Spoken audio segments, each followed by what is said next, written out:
And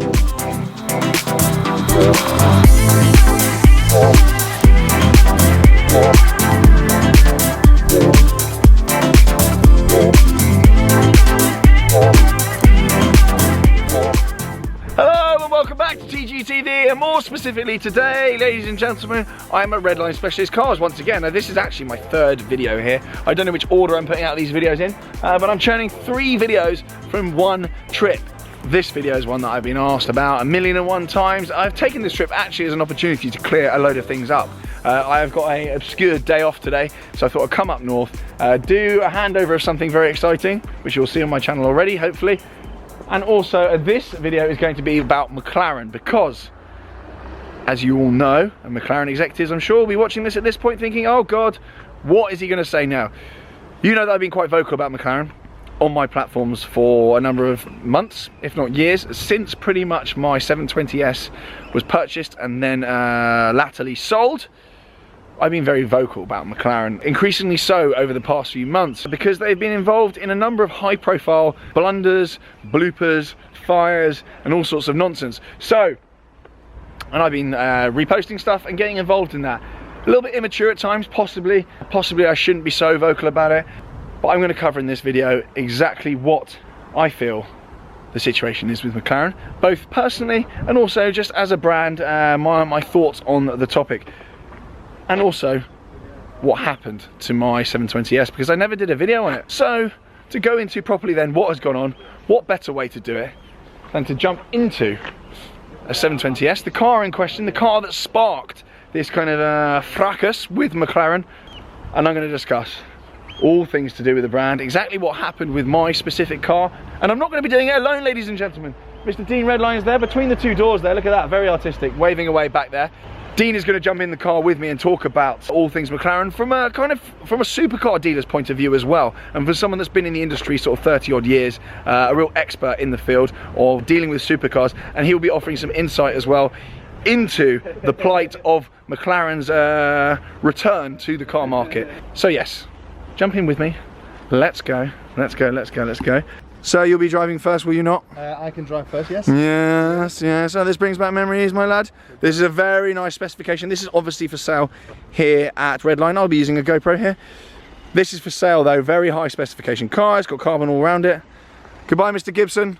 Many thanks, sir. Yeah. Good to see you as always. Take care. Yeah. You drive safely now. Go steady, sir. Bye, Darren. He's off to another car handover. He loves cars. This is Darren, my finance guy, and if you haven't already seen the video with him, make sure you go and check that out. There we go. So yeah, we are jumping in this McLaren then. Really nice spec. This is a performance one, is it not? Performance, yeah. Obviously 2,000 miles, performance. Lovely. Really nice spec. And this is for sale. So without further ado, let us jump in over the high-sided carbon tub here. Let's get in. Pilottis are in. My Pilotti trainers, ladies and gents. Like oh, they're very nice. They're very good driving shoes, if you don't mind me saying, Dean. I've got some. Have you now? I have some light grey suede ones. They're very nice. Now then, you'll be ploughing in them, lad. Here we go then. Fire her up. Don't know why I was wincing as though it was going to be loud. It's quite loud though. So this being the performance one, it's not bad. It's got performance exhaust on it. Yes, this one's a sports exhaust. Right. My car was nothing like this, my 720S. God rest its soul. Unusual to see a performance with the Gorilla Glass roof though. Yes, that was one of my main gripes with the performance one. You couldn't get it. It's like carbon up there. So that's actually very unusual. Very cool spec. Full carbon in here.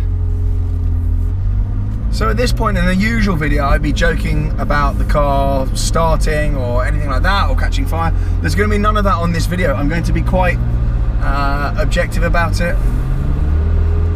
We're gonna try and be as factual as we can, with a little smattering of opinion as well, obviously in there. But I'm gonna try and be a little bit more grown up about this, because I feel I owe it to McLaren, and I owe it to my viewing audience to be a little bit more sensible about things every now and again. So where to start then? I bought a McLaren 720S, a Lux pack for £250,000 in August 2017. I believe it was autumn 2017. I had the car for 8 or 9 weeks and then I sold the car. Why did I do that? We'll start with my car first and then we'll go into some general discussion. And the discussion will be continuing on a platform called Qt. I've used this platform before. You know what this is, don't you, Dean? A platform called Qt. I've used this platform before to decide the colour of my 911T. There will be an open forum on there, and this discussion will be ongoing after this video, and I'll be going over there and having a chat with loads of you about McLaren, and it might get quite heated on there, so I will leave the links below. Make sure you go and check that out, and the main discussion probably will be actually on that platform, so make sure you go and check it out. It's a really cool platform. There's loads of other bits and bobs on there. You'll see what I mean, so I'll leave the link below. Go and get involved in that. It's way better than YouTube comments. Much, much better. Anyway, I'll start with my car. My car then, I paid £250,000 for it, what the finance company did back in August 2017. I sold it 8 weeks later. Why did I do that? I had a number of issues with that car. And I know I cite a number of issues all the time, but I've never actually gone into what they were. I'll keep it brief now because you're going to fall asleep behind the wheel. The first of which being the key didn't really work. It didn't really open the car, I didn't really start the car. It was a complete nightmare, and I know that's quite a common thing for McLaren, something to do with the carbon tub, blah, blah, blah. But I don't know if I'm being unreasonable. £250,000 on the car, you expect it to open and start. It didn't. There were a couple of occasions where I got left stood in the rain trying to open my car, peed on with rain, and my lady friend at the time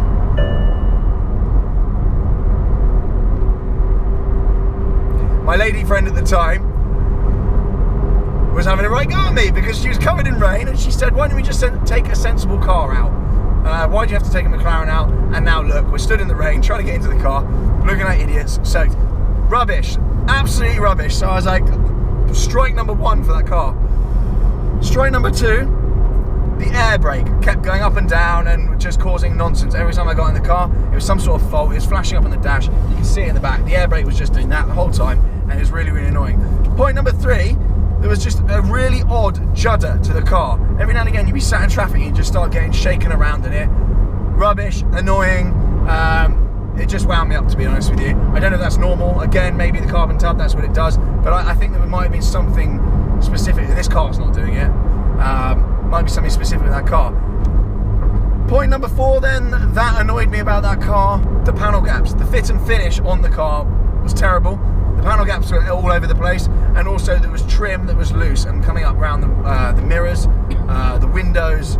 It just wasn't befitting to a car that's £250,000. Point number five that annoyed me, and this is in 8 weeks, I lost the spare key to it. I'm an idiot, I lost it on the tube once. Moron, how you do that, I don't know. But when it came to replace the key, A, it took ages, B, it cost me 700 quid for a new key, and C, you couldn't get a metal blade replaced within the key. It was only the fob, and they said if you lose the other metal blade, you can't get another one of those key cut. You have to replace the locks on the whole car, which is about 10 grand, whatever it was. So at that point I was like, this is a nonsense, this is a terrible brand, this is a brand that hasn't got their act together. Oh, and point number 6 as well, actually, they were dropping like a stone in value. Everyone that I knew that had ordered one, a launch edition, had cancelled their order as well, so they're dropping like a stone. And I could see this happening, and I was like, well, blooming heck, I need to get out of these. McLaren were churning them, absolutely churning them. So I was like, Christ, I better get out of this thing. Again, I know you shouldn't buy cars not to lose money, yeah, you lose money on everything, whatever. I know that's what you say.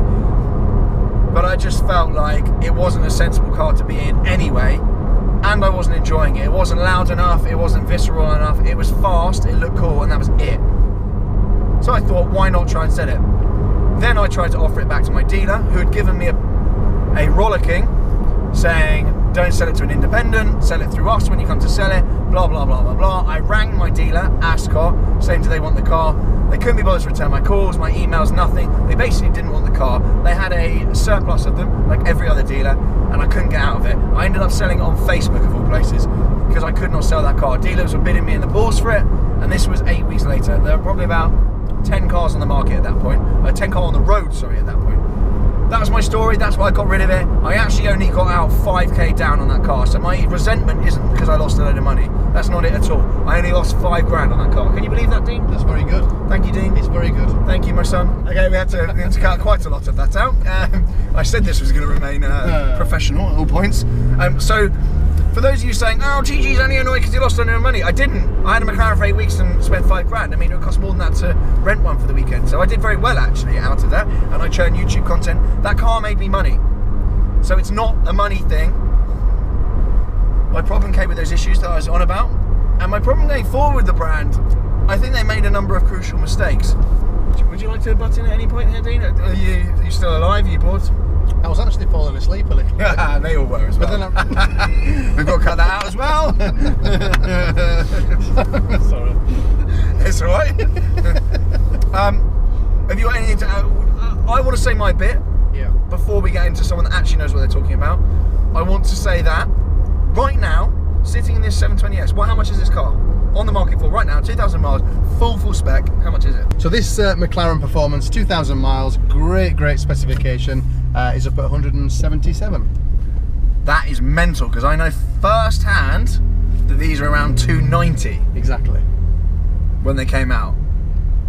So actually... So actually, for 170 odd grand, I don't think there's anything better to put your money into in terms of you want actually a good car. I know I've just been whining about it, but we'll get onto this. They do make very good cars when they work, and this one's not chimed at us at all. It says something about the battery needed charging, which is fine because it's not been driven. It's fine now. Yeah, it's fine. But for 170k, this is probably, I would actually advise people to probably buy one at this level. Well, the thing is with these cars now, it puts it into level with 488 money. Yeah. Isn't it? You're actually not far off. Even some 17, 18 plate Hurricanes at that sort of level.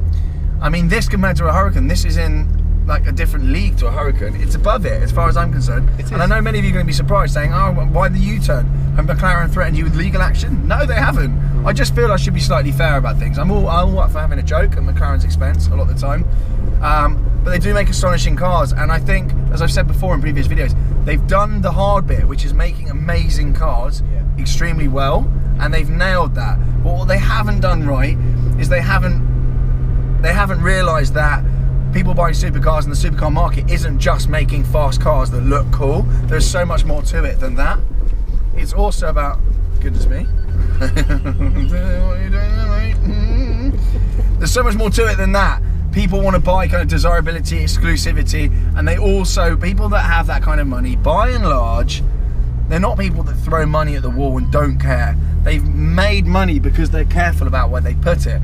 And if they think a brand's just going to keep making 25 models in 3 years or whatever it is, Project 22, Track 22, whatever it is McLaren are doing, Project Churn, they're not going to want to buy a car. They know there's going to be a Spider version, an LT version of it like 3 weeks later. And I know every manufacturer does it, but I feel like McLaren are absolutely churning. They're putting the same engine in about 1,000,001 different body shells with pretty much the same tub. They're absolutely churning, and there's no confidence in the brand anymore, residuals wise and reliability wise. People just don't want to put their money in anymore, and that's now fueling more depreciation. And then you've obviously got the fires as well. The fires are getting huge amounts of press. I'm not helping with that, with my small little part on social media, but they've had a bad run of PR, and they've had an absolute nightmare, to be honest with you, as a brand. They are a very new brand, and what they've achieved in 7 years should be applauded. They're a British brand. I should probably be more supportive of them, and they should be applauded for what they've done. But I just think, as a brand and my experience with them, the dealership and the after sales and all, it was absolutely rubbish. Every single friend of mine that's had a McLaren has had a problem with it, and has had a problem with the way it's been sorted out. It's not just me, I'm just slightly more vocal online than most. Phil Dixon, who now has my SV, he's done a number of videos about his experience with McLaren, but a lot of owners, they will keep quiet online about their experiences, especially if they're in the car. They don't want to throw dirt at the brand when they're in that brand, especially if they have to go into dealers and sort things out. They don't want to be seen as whinging online, so a lot of it is actually covered up. So yeah, anything to add, mate? I do think they're amazing value for money. Once they've dipped a bit, they're great. I was astonished to see a 600 LT in your stock. Yeah. 184 already. What's that list? That spec's probably what, 230? Yeah, I mean, it is a shame. I mean, it is a huge shame. I think you've got a real valid point when you talk about McLaren. I mean, some say they've sort of run before they can walk in terms of a brand when you're up against things like Ferrari and Porsche. And, you know, it is a real shame. But the one thing I can say now is at this level, especially for something like this, This is a proper car. This feels to me, and I've driven supercars for years and years and years, every single kind you can think of, but this feels like a real true supercar. Yeah, it's incredible. It is, from the steering, the looks of it all, the doors, absolutely everything. And can they really drop much more than this? Maybe if they get to about 150 or something, you know, it's... Yeah, I think it becomes pretty safe money at that point. Yeah. Would I ever buy another one? No. I've said I'm never going to buy another McLaren again. I've got to stick to that now. If I was coming into it fresh and I had 170 odd to spend on a Huracan, a GT3 RS, a Ropey F12, I'd probably actually be tempted by one of these. Yeah. Do you want to drive one again? You haven't driven one for a while. Do you want to go back? Yeah, why not? Should we swap? Yeah. I can't believe that works. I know, it happens every time. I don't know how I do it. Real. It's just the magic of YouTube. You didn't believe me that I could do that. No. And you're like, how are you doing that? But yeah, it just happened. So my first time back behind the wheel of a 720S then. Yeah. Yeah, I did fond memories, to be fair. Yeah. Do you know what? I didn't like the way mine sounded. As a Lux pack, it sounded like a Hoover. Right. This one's got a bit more throat to it, but I still don't think they've done enough with the noise, McLaren. No. I think that's, again, one of the main gripes. It doesn't sound... Although it does sound quite good, actually. It's not too bad. It's not too bad. It's not as a... You remember our trip to Monaco first time round when I took this? Yes. And we all stopped and sort of took it in turn going through the tunnel. And everyone sort of laughed when it was my go. Yeah. But it actually sounded alright. Dean's brought a Prius. What do I think then about the future of McLaren? Not that my opinion's really worth a huge amount, just as a kind of a player that finances a load of cars. I don't know, to be honest with you. I have on fairly good authority that there are hangars full of McLarens just sat around, unsold cars. That's what you think? Or? No, it's been told to me on a number of occasions. Maybe by people that don't know what they're talking about. Okay. But there's a lot of unsold stock sitting about. Yeah. And they are making a lot of cars. They're making a lot of new models. And the sentiment towards the brand is not great. It's not just me, it's a lot of people. They put up a lot of early adopters. Yeah. A lot of early adopters got stung by really terrible reliability, terrible depreciation, and those people aren't coming back. So I don't know as a brand, I'm not saying they're going to go under, I don't think that at all, they've got far too much money for that, but I think they've got a struggle on their hands. I think they really need to work on converting those people back. They need to work on preserving the market for their cars that are already on the market, like Ferrari do. Like Ferrari dealers, for example, they can't produce a car without ringing around and getting it authorised. There's real heavy control on the second-hand market, which in turn holds the brand where it needs to be. Yeah. Porsche, to an extent, are quite good at that sort of thing. They limit quantities, and there is the whole facade of you have to buy this to get that and all that nonsense, which people hate. But actually, if you look at Porsche and Ferrari as a brand, they are streets ahead of any other brand. They're streets ahead of Lamborghini even, who are somewhere between McLaren and Porsche and Ferrari as far as I'm concerned in terms of where a brand kind of should be. But yeah, I think they've got their work cut out. I think, as I said earlier, they've done their hard bit really, really well. The easy bit in terms of just keeping a bit more exclusivity to the brand and just limiting quantity and making sure that existing customers are felt looked after and are happy it's not is a huge part of being a supercar brand. It's not just making fast cars that look cool. So yeah, that's... And interestingly, just actually putting it across there from a dealer's point of view, actually, dealing with people like McLaren, you know, we've dealt with obviously local McLaren dealerships, and we've had the same experience as a normal customer.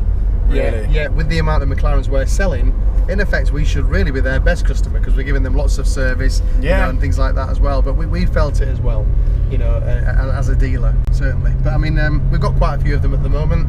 We obviously price them as the market dictates. Yeah, well, you're not selling them at list price, are you? Exactly. You're selling them at the price they should be. So if you did want one, there's a few knocking about. There's a very nice 600 LT. There's this. And there's some other ones I saw knocking around as well.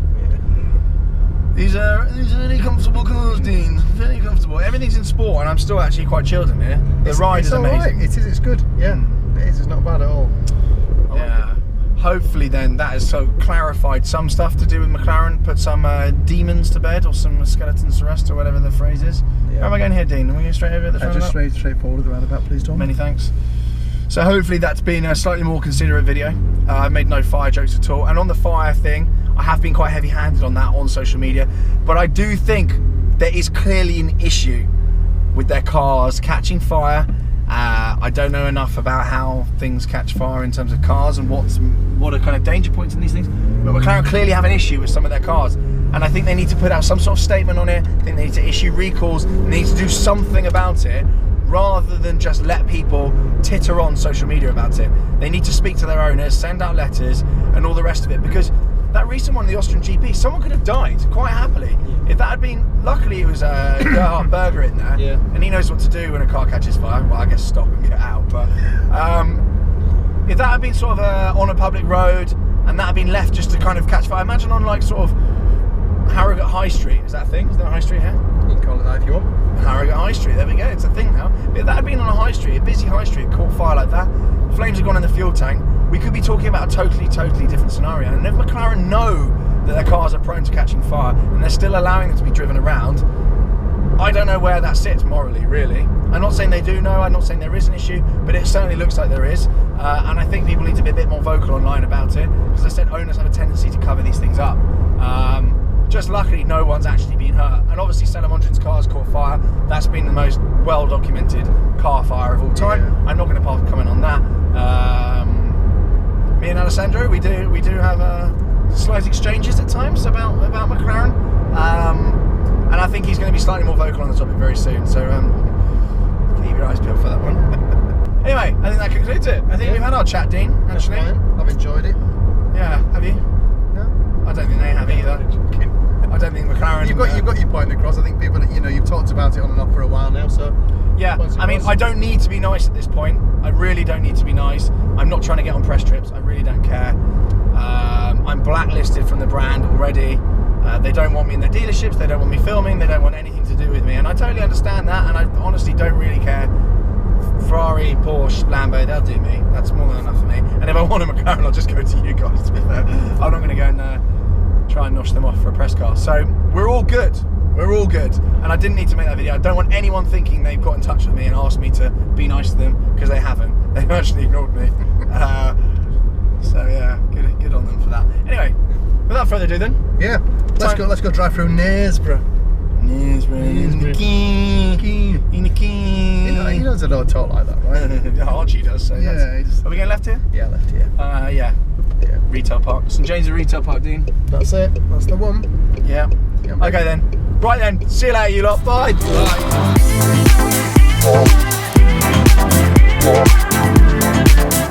Bye.